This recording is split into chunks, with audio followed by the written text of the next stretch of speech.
Hi, it's been quite a few months since my previous video in what I said at the time was going to be a series of my rare and obscure slasher films, so I thought it was high time that I did the second video, so here it is. I'm going to start out by looking at the film that you see before you here, which is titled 303 Fear, Faith, Revenge. This is a film from Thailand, a supernatural slasher from 1999. It's set in the 1960s and follows a young student named Gu, who was just enrolled in an all-boys prestigious boarding school.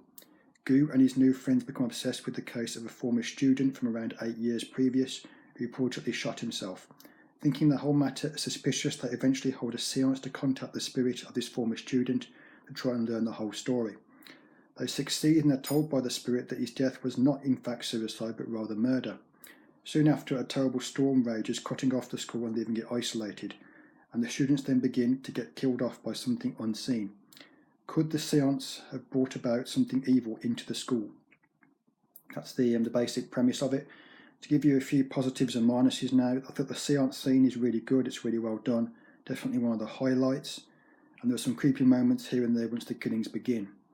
The school makes for a nice backdrop, it's quite impressive looking, and the ending is pretty good and ties in nicely with something that happened that was shown a few times prior, so it ends on a strong note. The negatives, though, are that it's quite confusing at times in the way that they present it and the way they kind of tell the story, particularly when it comes to the backstory of the kind of the murderer. It's quite lazy there, not very well done, and they kind of underdeveloped, which leads it to being a bit confusing. It can be a bit too dark as well. At times, it's a bit hard to see what's going on. Some might call it stylish, but I find it quite annoying.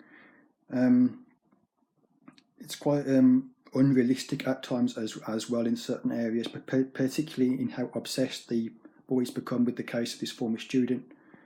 But the main problem, my main gripe with it, was that the characters are all very interchangeable and none of them really stand out or are memorable. So that's that one. One thing to mention about this is that it's got a weird tagline at the back. It says 1S touch, 1S smart, together they unleash explosive action. That's both lost in translation, doesn't make any sense, but also seems to be describing a completely different film. Feels to me like it should be talking about something like the Power Rangers or Captain Planet, so I'm not sure what's going on there, but there we go. Quite obscure, quite rare, not many people have even seen this one, let alone own it, so that's the first one. Next one that I'm going to look at is from Australia, Houseboat Horror from 1989. This might be available to watch here on YouTube, but to actually own a physical hard copy, it's fairly rare, so I thought I'd include it. This is from 1989. The story here is that we've got a band that visits the site of a lake called Lake Infinity, and they're kind of going there with a film crew with the intention of partying on the lake for a few days on a houseboat, plus at the same time recording footage for a future music video, hence the presence of the film crew. Little do they know that the lake was once the scene of much controversy sometime before, after an accident which resulted in a terrible fire and possibly some deaths.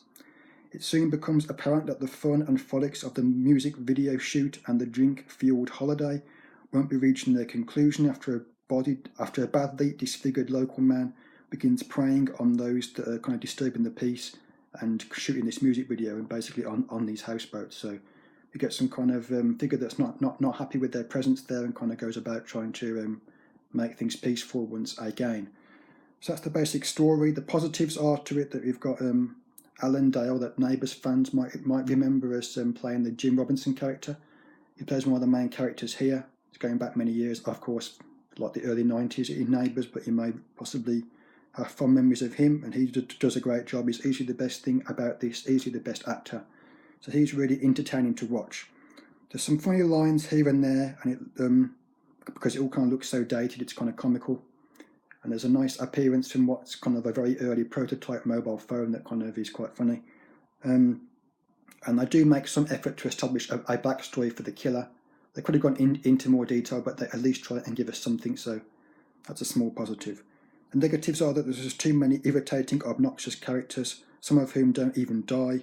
And there are also too many scenes of these characters and just the musicians and the film crew in general just messing about, not really doing much interesting. It quickly becomes boring.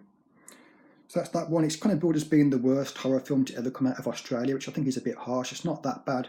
It's certainly not good, but it wasn't quite as bad as I was expecting it to be. So it's kind of fun in a cheesy way, so it could be worth a watch. The last one I'm going to look at here is this one, Hard to Die from 1990, also known as Sorority House Massacre 3. It follows on quite closely from Sorority House Massacre 2, directed by the same guy, Jim Wynorski, who also did Chopping Mall, I believe, and Cheerleader Massacre. Anyway, to go into the story of this one, you've got 5 young women who work for a lingerie company. They're kind of roped into doing a stock check and like records review kind of thing out of hours for the business when everyone else has gone home, except that is for the janitor, who turns out to be Orville Ketchum from the previous film. The 5 set about their work, but they're soon disturbed by the delivery of a mysterious package that they later find out is not meant for them, but for a different business altogether. Once they discover that it's not meant for them, so that's the back, by the way, they kind of go about their work once more, and they kind of find this collection of lingerie in the basement that's kind of like new lines for the future, and they have fun trying that on and kind of getting a sneak peek of that, which gives us some TNA. But they then unwittingly open the box that was not meant for them, that was meant for this other company, and in doing so they unwittingly unleash the spirit of Hochstetter from the previous film. And the girls are kind of already wary of Ketchum because of his kind of rumoured involvement in the sorority sisters murders from the previous film, so they kind of they're kind of trying to avoid him, which becomes even more apparent and even more important once this spirit gets unleashed, because it quickly becomes obvious to us that it's kind of taken on a host, and it could well be Ketchum's body that it's taken over, and it kind of goes about killing off the girls one by one. So we think it could be Ketchum, but we're not really sure. There's a bit of a mystery there as to who the killer is, as to who the killer is, and who indeed is possessed by this spirit. And it's kind of like a bit of a mystery as things go on from there. The positives then are there are lots of connections to number 2. We have the Orville Ketchum character returning, of course, as I mentioned, along with the 2 cops, the female cop and the male cop. They both return in minor support roles. We've also got Britt Robin Harris coming back. She was the final girl last time out, and she returns here playing a different character. And also Melissa Moore comes back in a slightly more minor role as well. She was in number 2, as well as Robin Harris. So we get 2 returning actresses there.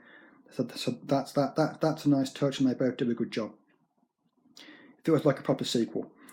This is quite a fun movie as well, with a lot of cheesy charm to it. A little bit of TNA from the 5 central female characters, in particular from Robin Harris, and she makes for a likeable final girl as well. The Orville Ketchum character is quite fun to watch at times as well, despite the absurdity of the character. He is undeniably quite entertaining to watch at times. It's also quite interesting how they use guns towards the end of the movie. That's quite a novel touch and quite something different that we don't normally see in slasher films. The negatives, though, are that there is some stupid footage in there from the Slumber Party Massacre, which is completely needless. Really hate that. I'm sure everyone feels the same that watches this film. It's been a hallmark of this Sorority House Massacre franchise. They keep showing footage from the Slumber Party Massacre, and it's just really needless, really silly, and it feels really kind of shoehorned in. There is very little in the way of gore and blood. All the deaths are quite disappointing, kind of off-camera cutaway jobs, much like with the 2 previous films, and it is very unrealistic in how much damage the Orville Ketchum character can take. There's no real explanation as to why he seems so impervious to pain, and why he seems to have such superhuman powers of recovery. So it's very unrealistic and very over the top. So that's that then. That's the 3rd film. Out of the 3 that I've shown here, this is probably my favourite one. I do quite like this one. We could probably give it about a 6 out of 10. This one is very, very rare in hard copy. It goes for quite expensive prices on eBay and Amazon. I paid one of those high prices, but I don't regret doing so. It's nice to have it in the collection. Thanks for watching then, and goodbye.